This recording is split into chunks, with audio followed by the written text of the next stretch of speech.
Hi, and welcome to the Days Gone podcast. I'm Claire Weaver, a screenwriter, author, and Days Gone fan, and this podcast is a place to discuss the game in all its glory, share my opinions, both popular and unpopular, and listen to me fangirl over one of the best games ever made.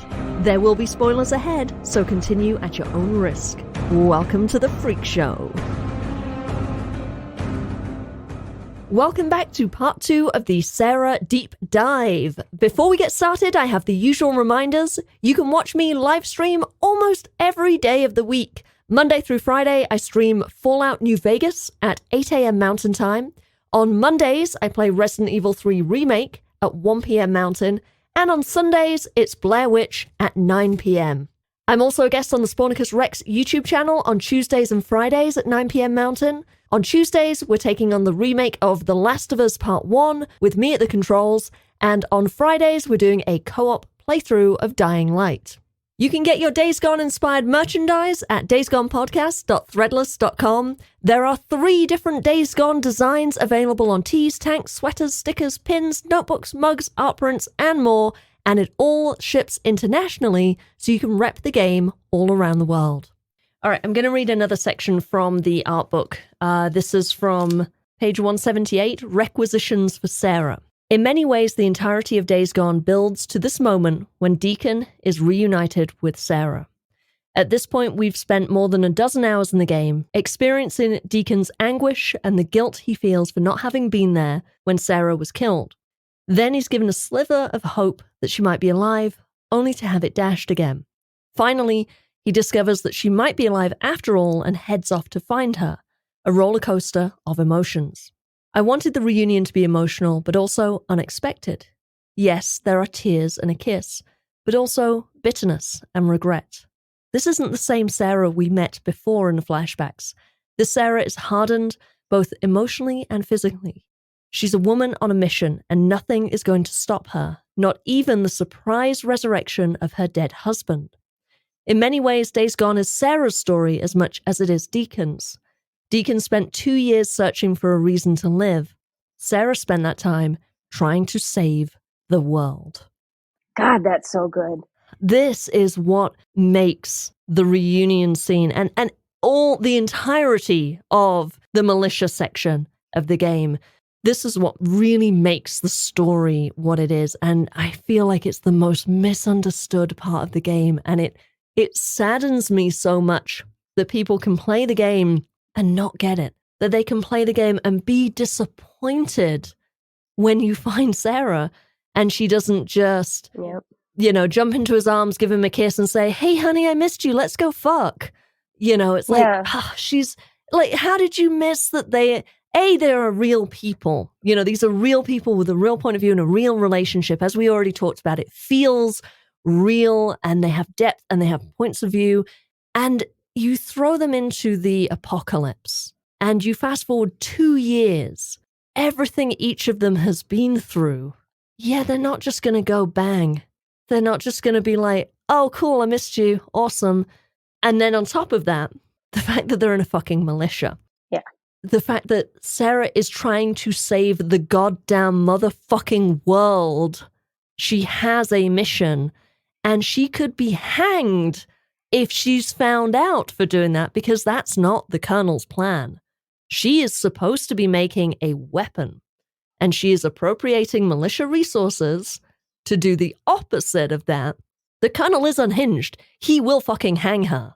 He does not care. He probably, honestly, with his religious zealousness, he likes the position he's in. Do you think he wants the world to go back the way it was? Does he want everyone to be cured? No, he wants to stay the colonel of the militia, the messiah that's leading them into the ark, the savior of the world. Like, that is what he thinks of himself as. If he finds out she's fucking trying to cure people, that's completely the opposite of what he needs and wants. So, yeah, it's not going to go well if anyone finds out what she's really doing. I've talked about this on the reunion episode before. I'm not going to get too into it, but I want to hear your thoughts because I know you have a lot to say about the scene. Yeah. The podcast that you did with Sponicus Rex is just amazing. You guys did, I think, a wonderful job of breaking it down. And I think it is probably, to me, like the most misunderstood part of this game. And yes, the Colonel's unhinged. He will kill her if he finds out what she's doing. No doubt about it. To me, what I think was interesting, I happened to re-listen to the crossbow episode for reasons, and I noticed in the beginning that you and Dandy Denny talked about, you asked her favorite character, and she said Sarah, and you guys talked about her a little bit. And she was talking about like what she likes about her is that Sarah's like not a prize in that. And I think that right there is the problem, because I grew up in the 80s, and you had Stallone and Schwarzenegger and Van Damme and all of these guys who are, Chuck Norris, who took on an entire military by himself and won and was the big manly man. In any really action movie, if you're James Bond, you get a Bond girl or two after you've saved the world. Women are prizes to a lot of people. Yeah, you mentioned earlier Mario, Nintendo. I mean, Mario, it's like, save Princess Peach. She's like, who is Princess Peach?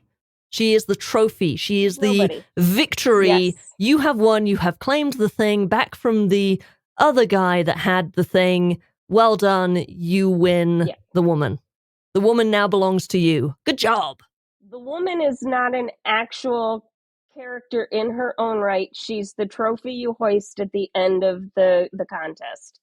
And I have a feeling, and obviously I can't speak for everyone who doesn't like it, but they didn't like that Deacon put in all this work, this 2 years worth of work, and worrying about her and feeling guilty, and he did not get a prize. He did not get laid for his efforts. Right. And I mean, I may cut this from the the episode, but it is like, the player, put in 30, 40, 60, 100 hours of gameplay, and I didn't get to see the tits? What? Yep. When am I going to be rewarded with boobs? Yes. Stick with the boobs on the train, buddy. It'll be okay. Yeah. That's what I was thinking. There's your boobs. Yeah. So yeah, she totally isn't a trophy, and that's the thing I think that people miss, is that it's not about will Deacon win her or lose her. Mm-mm. It's will he find her and will they come together again? Will they find each other and come together? It's as much her choice as it is his. And I mean, Rex and I talked in the reunion episode about the body language and the way she's looking at the Colonel. Like, oh, fuck, the Colonel's right here. Fuck, I've got to cover. And she thrusts the bottle into Deacon's hands and she says, read it. And it's not, hey, you dumbass, read this. Like, she doesn't know him. She's giving him the eyes. It's the same look she gives him later when he has the tea, and she gives him that look like, don't drink the tea. Don't drink it. That little, She's doing the same thing, that I see you, but play along, please. Here you go, read this bottle. She gives him that look, and I'm like, how do you miss that? How do you miss it? Yeah. Of course she fucking... Some people don't think that she recognized him. And I'm like, of course she does. She looks at the Colonel immediately and like, oh God, oh fuck, oh God, I don't know how to process this, but also the Colonel cannot know. Mm-hmm. So she just covers it straight away. Yeah. She has to force her eyes away from Deacon so many times. And here's the other thing that I think, number one, you and I see Deacon and Sarah as equals, where a lot of people don't. She's the trophy he should have gotten. But I also think they misunderstand, and maybe you have to be a woman to really understand. But she's been alone now for 2 years. In a we're a male-dominated society now, so it's not going to change, in an apocalypse. She's one of very few women that's around. She's the only woman that we see really in a place of authority in the militia. And that Wizard Island witch, that persona came from somewhere to me. That persona came from her need to protect herself. Yeah. I need to show that I can take care of myself. or I'm going to be, used and abused, for, Yeah. lack of a better way to put it. Look at how she acted with the guy that didn't bring her what she wanted. She can't then turn around in front of the colonel and be all nicey nice to Deacon. Hey, can you go get me some plants? He's going to know something's wrong. Yeah, it's a protective quality. And also, it's probably born out of frustration because we learn from the conversation at the end, near the end of the game, where Deacon goes to rescue Manny, that, most of the people who have survived thus far are not good people. They're not the nice, smart ones. They're the ruthless, survivors. They're the people who will do whatever it takes to survive. They're not going to necessarily be good people. They're the people who can shoot guns and use stabby weapons and things like that.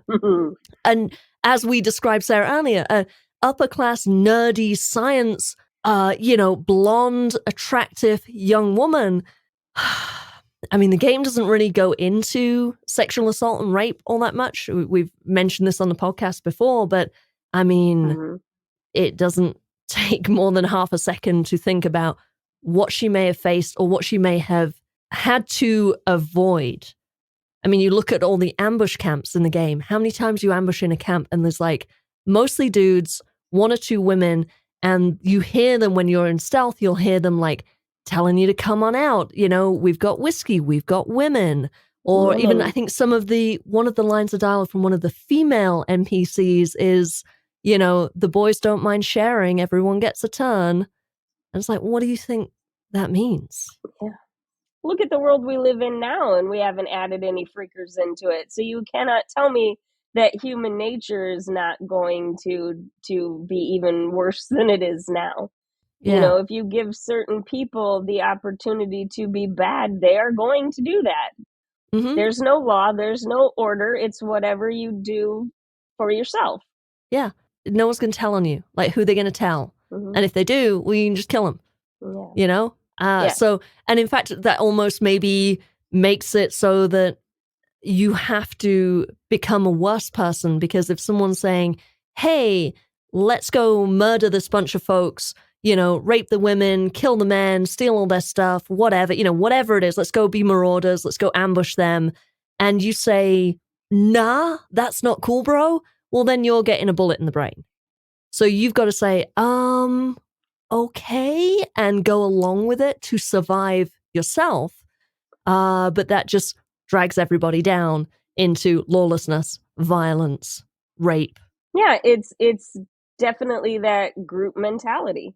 That's how mobs happen and things like that. It only takes a couple of people to really incite something, and then suddenly, even if you thought you were going to stand on the sidelines, you're suddenly pulled right into the middle of it. Right.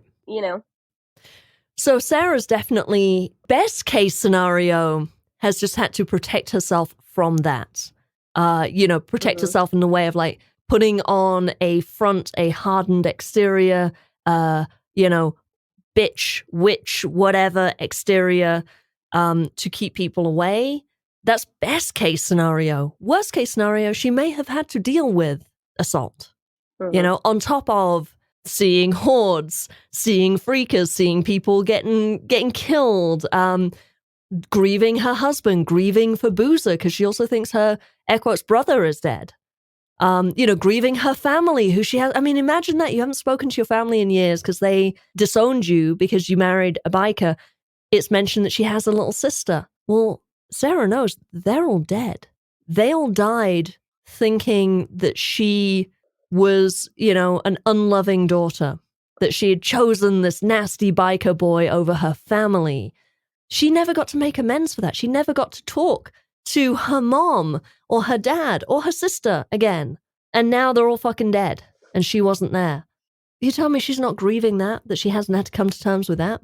Oh, absolutely. I mean, death is final. There's no chance to thaw things. There's no chance for people to have real discussions and maybe try to find a middle ground. It's not always possible, but she didn't even get a chance to try. Right. Yeah. And I mean, we know that she put up with some sort of physical pass or something from Weaver because she tried to break his arm. Yeah, right. Yeah, you telling me he didn't try to grab that ass, you know, that he's so fond Right? of? That's how he got his arm nearly broken. I like the scene where Deacon's on the radio to, I think, to Weaver. Sarah is there in the background, and Weaver says something. Oh, she comes in to ask him if he has alcohol, like isopropyl alcohol. And he says, oh, yeah, you can come by my tent later, and I got a bottle of vodka we can share. And she just says, fuck off. like, not even like, oh, fuck off, like, haha. It's like, dude, cut it the fuck out. Like, that's the way she delivers it is so harsh and so sharp. And Weaver laughs like, ha ha ha, you know, she'll come around eventually. And poor Deacon is there like, holy shit. I don't know if we ever hear Sarah swear before. I think that may be the only time she swears, or certainly the first time we hear her swear. I mean, just think about what Deacon is thinking in that moment. But again, he kind of knows that she can handle herself. Yeah. I still think it's funny, though, that he calls the doc. Like, Yes. look, I don't like the way he, you know, and so there's still that protective thing there, but he didn't call her.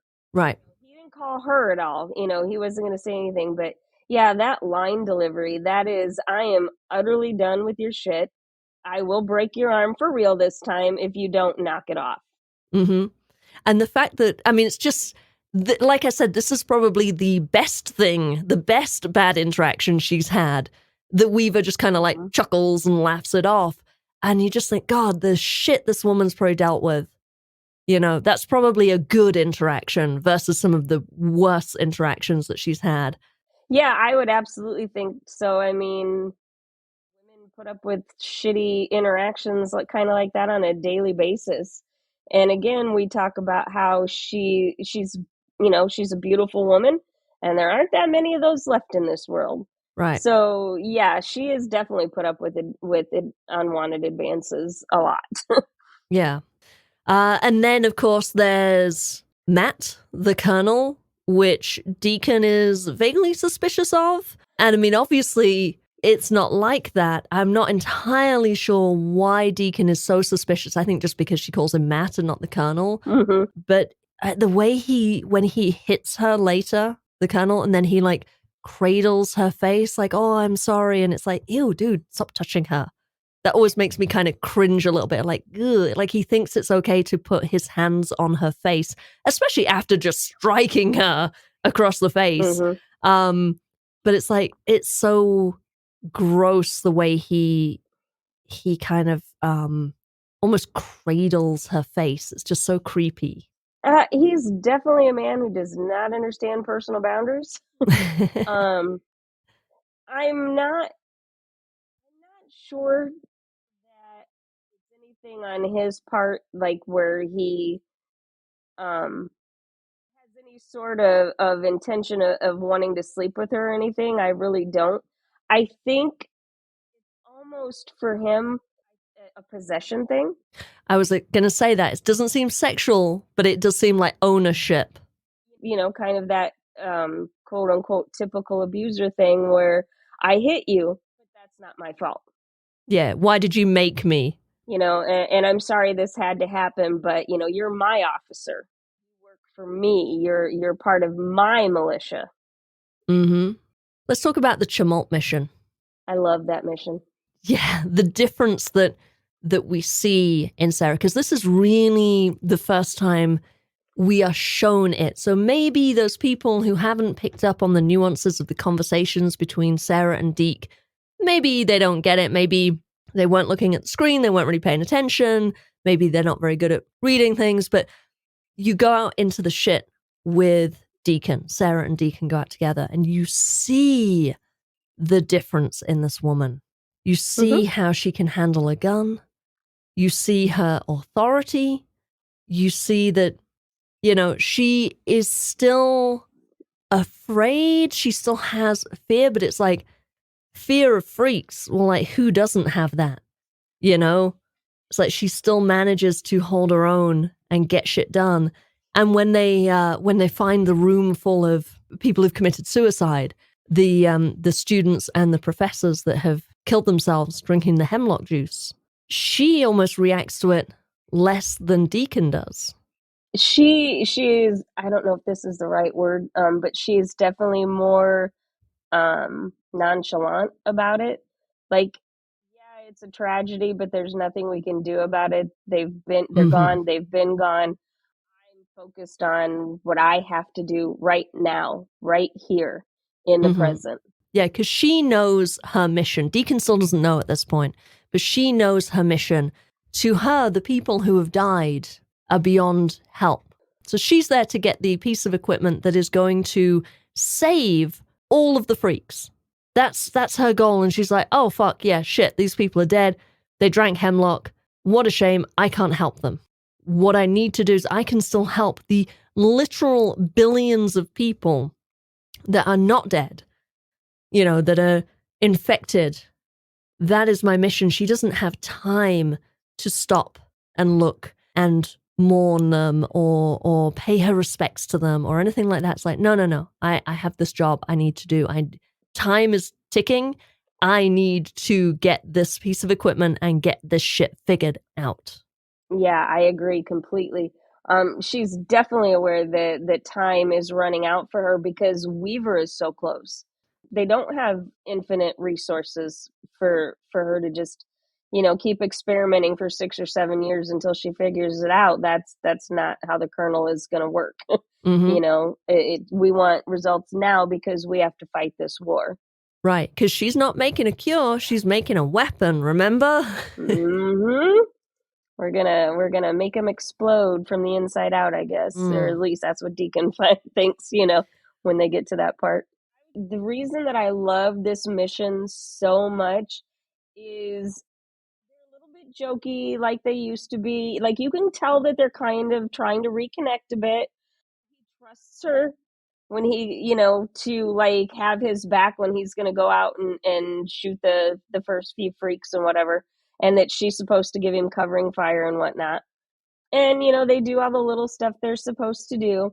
And they get to the part then when he can't get in that window and he can hear her firing the weapon and whatever. And when he gets in there, she's clearly terrified, but she did the job. Yes. And some people probably call her a bitch here too, because he tries to give her a hand up and she refuses it. I don't think that that's her being bitchy in any way, shape, or form. This is her telling him, I'm not the Sarah that you remember. I've been through things. I can take care of myself. I've got this. We are taking on this thing together because I need a piece of equipment. It's great that you have my back, but like we have each other's back here. We're doing this together. Yeah. Because I think at this point for her, she knows she's changed so much. There's no possible way he can still be in love with her. He doesn't know who she is now. Right. She is a different person. And he is also a different person. For both of them, they have to almost like meet again, get to know each other again, fall in love again. It's like, sure, yes, I love you, but I don't know who you are right now. It takes a while. I've referred to it on the podcast before as being in sync with each other. In a relationship, you have those days where you're just not in sync. You're just kind of annoying each other and getting snippy with each other or whatever. And it's like, you're just not clicking. You're not gelling. You're not in sync.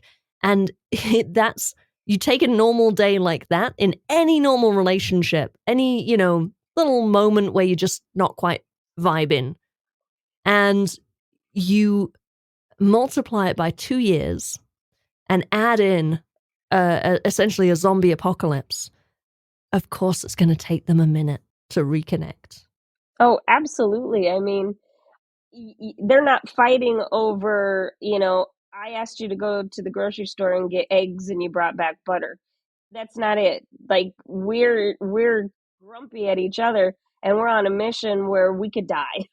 Right. We got other things that we have to be worrying about. So like, how do you repair that when you're constantly out in a world that's seeking to kill you all the time?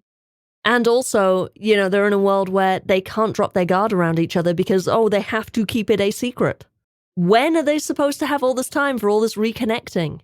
Yeah, I mean, the only thing in Days Gone that is not out to kill you Or the deer. I mean, anything else is going to probably try to get you. So, Mm-hmm. you have to be constantly on guard. There's no time. That's one of the things I hate, and I keep bringing it back to movies, because I love them so much. But I absolutely hate action movies where they have to shoehorn in that romance thing. The volcano just erupted, and California is falling into whatever. They don't have time to be making eyes at one another. Somebody's going to die, Yes. and that's really honestly very true here. They don't have time to build that bridge. They have to take it in the few moments when they can get it. Mm-hmm. Really love, like, I have that note in there when he says, what happened to you? And she's like, what are you talking about? And he's like, well, you can use a gun now and you can do this now, blah, blah. And she's like, I'm not special. Nothing's happened to me that hasn't happened to every other fucking person on this planet. She does not want him to focus on what might have, quote unquote, changed her into who she is now. That's Mm-hmm. done. It's in the past, and this is who she is. And he needs to realize that.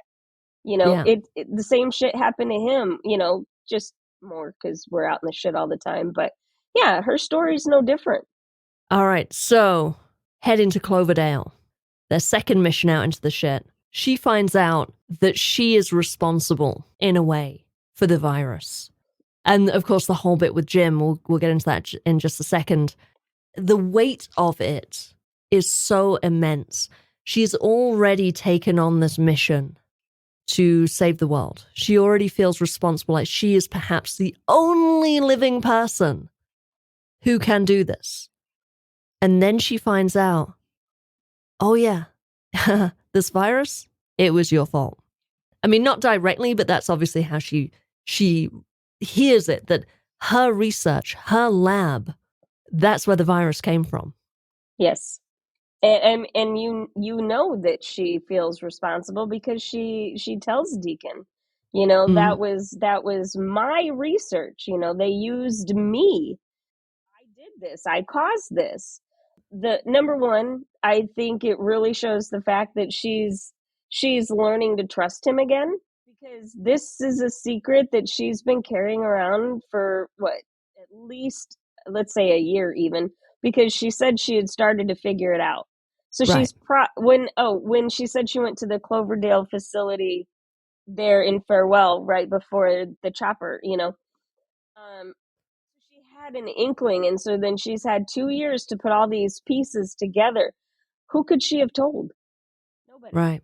She can't tell anybody. If you tell someone, oh, by the way, I might be responsible for this virus, someone is going to murder you. And probably not quickly. Everybody's got trauma, from this. And yeah, so I think the fact that she can unburden herself to him is a very big deal. She allows him to give her comfort, which is totally the opposite of what they went through at Chamult when she wouldn't let him help her up. Things are definitely changing between them. She's letting him in. She trusts him. And at this point, obviously we haven't talked about it yet, but we all know she shot Jim, Right. and he didn't blink an eye at her. And so she knows that he's seeing, quote unquote, the worst she could be. And the fact that, her research led to a thing that killed 1 billion people, and he doesn't shy away from her. Mm-hmm. He doesn't give her any platitudes. He doesn't blame her either. Recognizes it, accepts it. I mean, obviously, in that moment with Jim, like, he knows he was going to do the same thing.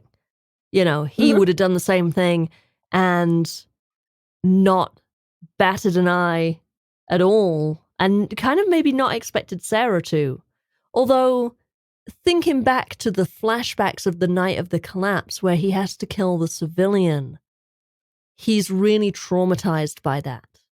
And I wonder if, in a way, he's sort of thinking back to that moment, maybe subconsciously, but maybe it's a little reference to that moment where she is now killing a, air quotes, civilian, and how differently she reacts, how she just does it, has a kind of a cool one-liner, we couldn't take the risk, and walks away. And he does stand there for a minute like, shit, she just killed Jim. Like, she can do that now. And you just got to wonder what's going through Deacon's mind in that moment. Like you say, she's changed, and she is starting to demonstrate that to him. And he is, we can't avoid but observing it and seeing it. And it goes back to the beginning of their relationship where, they fell in love because he sees her and accepts her for who she is, and she does the same for him. They're not trying to change each other. And here she is now, this fucking badass who can kill someone who deserves Yeah. killing, but she can kill someone, and it's like, oh, okay. Yeah, and I think too, I find it really interesting that when he finds out that Carlos is Jesse, and then he ends up at Sarah's memorial because that's, his diary. He goes and talks to his wife about all the shit going on in his life because that's the only person he can be really truly honest with. Like, he's not even honest with Boozer like that. Right. Sarah's the only one he can be, quote unquote, a little bit softer, with. And he tells her, this is what we did. We held him down while Jack burned off his tats and blah, blah, blah. And he said, and I never told you because I knew you wouldn't be with a guy like that. And maybe that was true then, but it's definitely not true now. I really don't see her judging him for those kinds of things. Right. Yeah. She knew what he was. He's an enforcer and an MC.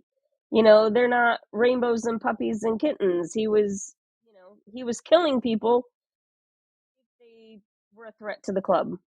Yeah. Killing people is not new to Deacon, but he doesn't consider it murder. It was to keep his brother safe. Right. And also being ex-military, he's killed people in the military. Yeah, and I mean, even back then, maybe Sarah wouldn't have turned away from him, but she's certainly not doing it now. She has seen so much more of the world in this 2 years, to make her who she is now. She's not going to judge Deacon. Yeah, and she's experienced that kind of lifestyle. I mean, obviously different, but past her never had any reason to kill anyone or hold anyone down and burn off a tattoo. Like, that's just not her world. Now she's seen death and murder, survival. She's lived that. She's dealt with that. She's done that. So now she gets it. Yeah, I think you could, argue for the fact that they're actually stronger as a couple now. That she can understand him in ways she never did before. Bonding over murder. Yeah, why not? Like, in the Hannibal TV show. Right. So they get done at Cloverdale and they hole up in the cabin. And this is the moment that everyone has been waiting for. This is them finally reconnecting. This is the moment they come back together. They've found each other, but now they are finding each other again, in a truer sense. And I love the way you have in your notes, the way of describing this, that he's finally seeing who she is, and he hasn't turned away in disgust, and she's ready to connect with him. Number one, I like the fact that we get like a little, it's fade to black. It's none of our business, but it's not two people jumping each other or anything. It's still tentative because they've not done this in 2 years. But yeah, I mean, you can see the shift in her. She's like nervous, like it's the very first time that they're going to be together like this. And it is because, again, they're two different people. But she told him, like I said earlier, she told him the worst thing that she thinks she's ever done, which is, get used and be responsible for this virus. And she killed Mall Cop Jim without a blink of an eye. And Deacon doesn't condemn her. He doesn't say anything. He doesn't make any sort of comment of, wow, did you think that was necessary? He doesn't make her feel bad for it, for who she's become. Yes. Yeah, he doesn't judge her in any way, shape, or form. And I think we had mentioned it before too, that he sees her. he has always seen who she is, but that was, nice girl Sarah. Mm-hmm. And this Sarah, she's edgier, she's got life experience, things have happened to her, and he still sees her and he still loves her, and she needed that reassurance. Yeah. So after they get back to the camp and she sends him out to get the newt, they've already reconnected, they've already come together, and then there is I think one of the most devastating scenes where he brings the newt back and she tries the antidote. We still don't know at this point. We think it's a weapon. We know what Deacon knows. Like, it's a weapon. So she tries the air quotes weapon on the newt and it kills the newt. And Deacon's like, woo, yeah, we killed the newt. Oh my God, this is like going to explode all the freaks. And she's like, God damn it. And she throws all the shit on the floor. That's when we realize she is trying to save the world. And Deacon has to give her the get up, dust yourself off, and try again little speech. But the way he does it, there's so much distance between them. You realize that, yes, they've reconnected. Yes, he's seeing her again, but there's still so much she has hidden from him. She was still hiding this thing. And now she's admitting it to him. But you see the blocking in that scene, the way they are physically positioned in that scene, they're opposite sides of the table. They could not be any further apart in the field of view of the camera. I just feel like that's a metaphor for where they are in that moment where they have reconnected, but there's still distance between them. There's still so much healing that they need to do and coming together that they need to do. And that kind of spurs the next chapter of the game, which is the, Deacon getting run out of the militia and having to go back and air quotes, save her again, even though he doesn't actually save her, she saves herself. But, it's like, she did. It's that constant push and pull between them that they were apart for so long, they came together, but they're still emotionally so far apart. They're still different people. The new people find each other. They come together again. And then, oh shit, there's actually this big secret that she's been keeping. And the contrast. This is perhaps the first time that they really disagree on anything like fundamental, because she wants to cure everyone and Deacon wants to kill everyone. Those are complete opposites. How do you reconcile that? Yeah, I mean, they're literally standing there with the table between them with the dead newt on it, like, as just, this visual picture of exactly the opposite sides they're on. Deacon calls them its. All the freakers are its. They're not people to him. The only person, like he says, he's ever talked to that is Lisa, and she calls them sick people. I think it's very difficult for people to remember because we're so used to the zombie genre that they're not dead. They literally are sick people. And, he spent 2 years killing every freak he's come across because, he has anger issues. Deacon doesn't connect with his feelings very well. And she's trying to find a cure. And I think that's very telling. Number one, that she's looking for a cure, not a vaccine. She wants to undo what she did.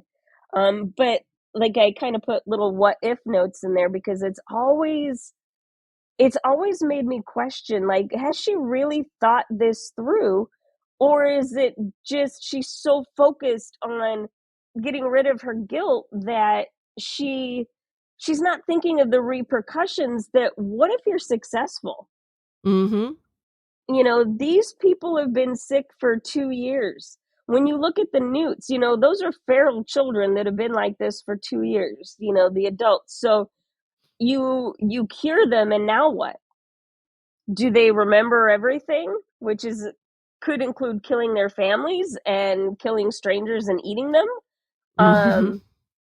Especially for the kids, again, they've been feral for 2 years, and now you want them to, like, take a bath and put on pants or whatever. You've got the scenario where they don't remember anything at all, which is, its own kind of trauma. Or they're just catatonic because, we don't understand 100% how the virus, like, affects the brain or anything. What happens if they are all catatonic? It's not like we have long care facilities to take care of these people. Right. So I'm not honestly sure that she was right. But Deacon tells her, if this is what you need, then we'll figure it out. You keep trying. We'll get you to Cloverdale so you've got better equipment. But in that moment when he first figures it out and he's, trying to encourage her and whatnot, yeah, they're definitely I'm not sure how okay Deacon is with it because he is used to just killing them. He doesn't think of them as people anymore. But it's what she needs, so he's going to help her. Yeah, he doesn't question it. He doesn't say, "Oh, but what if this? Oh, but what if that? Oh, I don't even know if this is possible." He's 100% behind her. This Yep. is what she needs, and he believes it. This is what you can do. You will figure this out.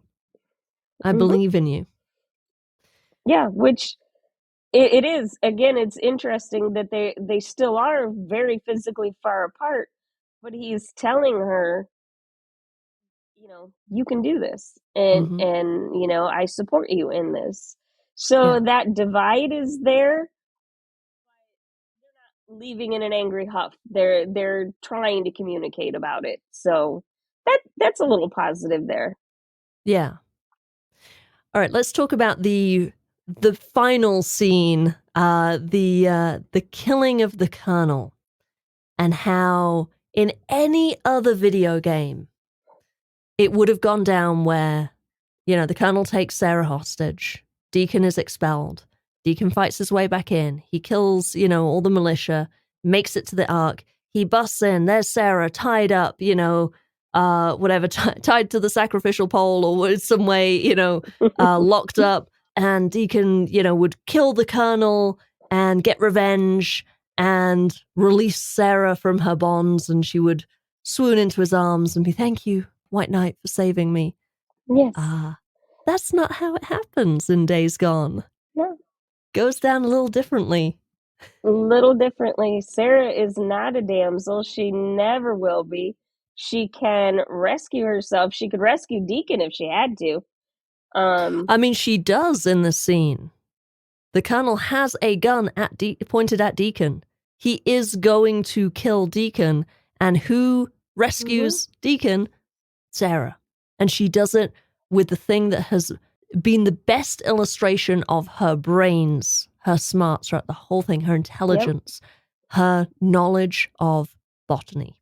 It totally ties in everything we have learned about Sarah from day one. Her knowledge of plants saved her life and saved Deacon's life. And not just her knowledge, her passion for plants, her love of plants saves the love of her life. Yeah, and you can tell when she talks about it that, yeah, it's not just a job. It's not a hobby. She loves learning that stuff. And I mean, let's be real. We love Deacon. Of course we do. But the man got his ass kicked by the rednecks when he met Sarah. Granted, he was tied up, but the Colonel, punched him really hard. Boozer has one arm and knocked him on his ass. He's not really great in a fist fight.